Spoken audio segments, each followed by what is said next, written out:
एक बुजुर्ग व्यक्ति अपनी उम्र के आखिरी पड़ाव में अपने बेटे और बहू के साथ शहर में रहने आया।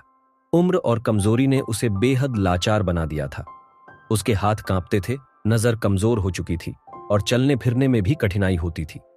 परिवार में 4 लोग थे, बेटा, बहू, उनका 4 साल का पोता और वह बुजुर्ग व्यक्ति। सभी साथ में डिनर टेबल पर भोजन करते थे, लेकिन बुजुर्ग व्यक्ति के लिए खाना खाना आसान नहीं था। कभी मटर के दाने चम्मच से गिरकर फर्श पर लुढ़क जाते, तो कभी दूध का गिलास हाथ से छूटकर टेबल पर फैल जाता। बेटे और बहू ने शुरुआत में यह सब बर्दाश्त किया, लेकिन धीरे धीरे उनकी सहनशीलता खत्म होने लगी। एक दिन बेटे ने कहा, पिताजी की वजह से डिनर का मजा ही खराब हो जाता है, हमें कुछ करना होगा।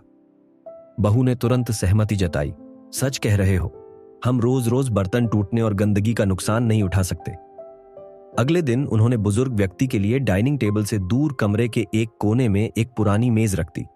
उनके लिए लकड़ी का एक कटोरा और चम्मच ला दिया गया ताकि बर्तन टूटने की समस्या न हो। अब वह अकेले बैठकर खाना खाते थे, जबकि बाकी परिवार डाइनिंग टेबल पर आराम से भोजन करता था। बुजुर्ग की आंखों में हर दिन आंसू होते, लेकिन उनके बेटे और बहू पर इसका कोई असर नहीं हुआ। अगर कभी उनके हाथ से खाना गिर जाता तो उन्हें डांट फटकार सुनने को मिलती। उनका 4 साल का पोता यह सब बड़े ध्यान से देख रहा था। एक दिन डिनर से पहले वह फर्श पर बैठा कुछ बना रहा था। क्या बना रहे हो बेटा? पिता ने पूछा। बच्चे ने मासूमियत से जवाब दिया, मैं आपके और मम्मी के लिए लकड़ी का कटोरा बना रहा हूं, ताकि जब आप बूढ़े हो जाए तो इसमें खाना खा सके। यह सुनकर बेटे और बहू के हाथ रुक गए। वे एक दूसरे की ओर देखते रहे।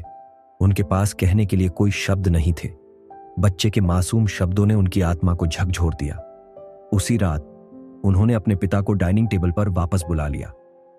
अब उन्होंने अपने पिता का आदर और ख्याल रखना शुरू कर दिया। उनके व्यवहार में आए इस बदलाव ने परिवार को फिर से जोड़ दिया। शिक्षा। कहानी हमें सिखाती है कि बच्चे वही सीखते हैं जो वे अपने आसपास देखते हैं। यदि हम अपने माता पिता का सम्मान नहीं करेंगे तो हमारे बच्चे भी वही व्यवहार अपनाएंगे। सही शिक्षा केवल शब्दों में नहीं, बल्कि हमारे कर्मों में छिपी होती है। अपने बड़ों का सम्मान करें और उन्हें वह प्रेम और देखभाल दे जिसके वे हकदार हैं।